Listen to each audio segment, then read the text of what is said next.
Bab 493. Perusahaan bermasalah. Atalarik melirik Nathan tidak jauh dan berkata, "Kalau begitu coba lagi. Jika dia menolak lagi, aku berjanji akan mengirim Nathan ke penjara." Nathan mengeluarkan ponselnya dengan tatapan tenang dan menelepon. Atalarik sudah harus dihancurkan. Hahaha. Setelah Atalarik mendengarnya, mereka menatap Nathan dengan senyum lebar.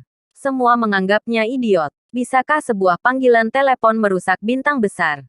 Siapa yang kamu bodohi? Atalarik menatap Nathan dan mencibir. Aku ingin melihat bagaimana kamu menghancurkanku. Segera, media besar mengungkap berita besar satu demi satu. Kehidupan pribadi aktor populer Atalarik terungkap. Dan bersama dengan dua wanita bermalam di hotel.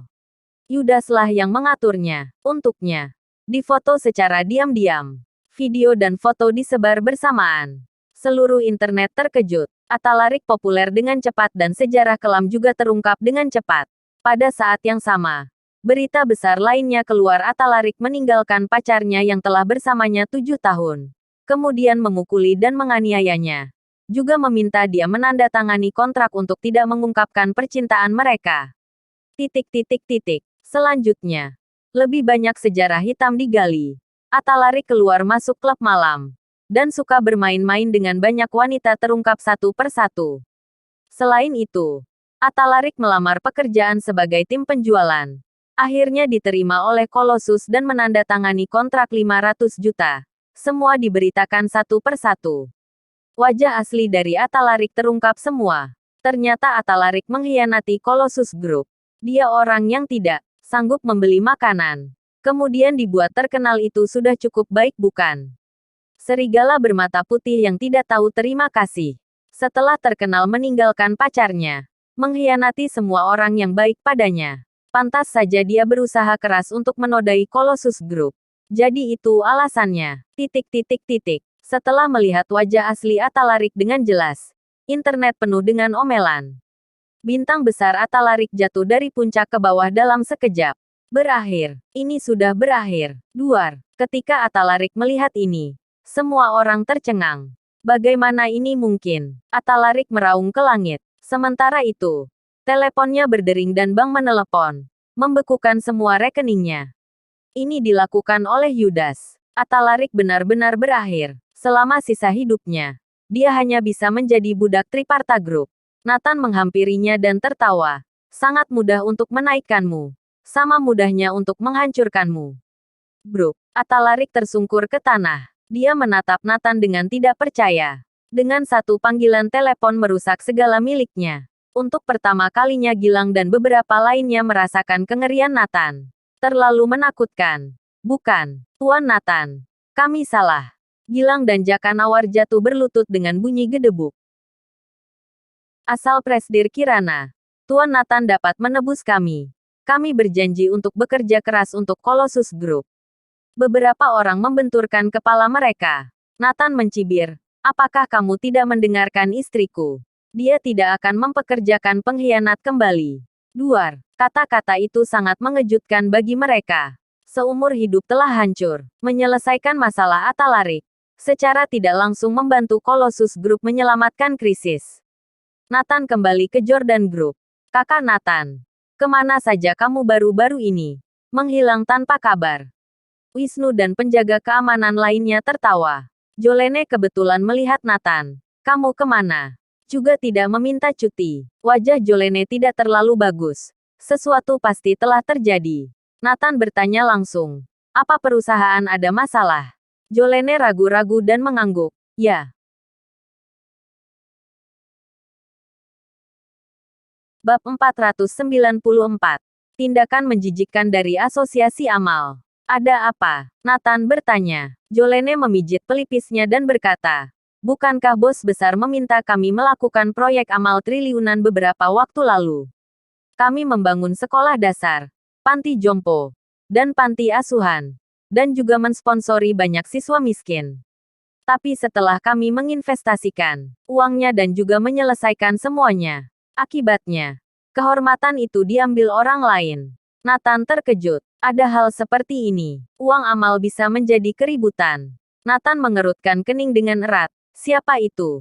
Beraninya mereka. Triparta Group. Bukankah 2 hari yang lalu mereka menginvestasikan 1 triliun untuk pesta amal? Akibatnya, orang-orang tak tahu malu ini tidak membayar sepeser pun. Mereka mengubah semua proyek amal yang kami danai menjadi milik mereka. Sertifikat amal. Dan semua prosedur telah digantikan atas nama Triparta Group. Jolene kesal. Nathan juga sangat marah. Jadi kita yang mengeluarkan uang untuk amal. Mereka yang mengambil reputasinya. Sekarang semua orang berpikir ini adalah amal dari Triparta Group. Dan itu tidak ada hubungannya dengan kita. Betul. Sekarang reputasi Triparta Group sangat bagus. Para siswa dan orang tua yang telah didanai oleh kita telah memberi mereka panji-panji. Dan spanduk ucapan terima kasih Triparta Group digantung di dinding sekolah dasar, panti asuhan dan panti jompo. Tidak ada yang tahu bahwa sebenarnya kita yang mengeluarkan uangnya. Yang paling penting adalah kami bertanya kepada Asosiasi Amal. Mengapa ini bisa terjadi? Asosiasi Amal tidak mengakui sumbangan kami sama sekali. Mereka mengatakan bahwa proyek-proyek itu dibuat oleh Triparta Group. Jolene marah dan terengah-engah. Bang, Nathan menghancurkan dinding dengan keras. Jolene terkejut. Brengsek. Bahkan proyek amal pun dirampas. Tak tahu malu. Nathan berkata dengan marah. Karena Triparta Group telah melakukan ini. Pasti sudah bekerja sama dengan asosiasi amal untuk mengurus ini semua. Triparta Group masih banyak hal yang tak tahu malu. Aku juga tahu bahwa bos Triparta Group telah menodai beberapa gadis berusia 14 tahun. Aku benar-benar ingin mengusir bajingan ini. Jolene berkata dengan marah. Kilatan dingin melintas di mata Nathan. Masalah ini sudah menyinggungku. Jadi salahkan dirimu yang sial. Jolene melihat perangai Nathan. Apa berpikir diri sendiri bos besarnya? Aku akan pergi ke asosiasi amal untuk melihat apa yang terjadi. Jolene menjadi semakin marah saat memikirkannya. Oke, aku akan pergi denganmu, kata Nathan. Setelah itu, keduanya datang ke gedung asosiasi amal Anhemia. Halo, apa sudah membuat janji? Sudah. Jolene dari Jordan Group. Setelah itu, Asosiasi Amal mengutus agar Herdian, Direktur Dewan, menerima Jolene. Pihak lain tahu identitas Jolene. Jadi jabatan orang yang menerimanya juga tinggi. Halo, Direktur Jolene, ada urusan apa kemari? Herdian tersenyum. Jolene langsung berkata, Tuan Herdian, aku datang ke sini untuk satu hal. Ingin mengetahui proyek amal yang disumbangkan oleh Jordan Group kami. Oh. Apakah Jordan Group baru-baru ini menyumbang untuk proyek amal? Herdian bertanya dengan heran. Nathan tersenyum sinis. Orang-orang ini bahkan tidak mengakuinya. Jolene menekan amarahnya dan berkata dengan dingin. 8 hari yang lalu, Jordan Group menyumbangkan total 1 triliun untuk amal dan kesejahteraan masyarakat. Itu dilakukan melalui asosiasi amal. Sebagai direktur, apa tidak tahu? Herdian tersenyum. Maaf. Direktur Jolene, aku beberapa waktu lalu keluar kota. Aku benar-benar tidak tahu tentang itu. Tunggu sebentar. Aku tanya dulu.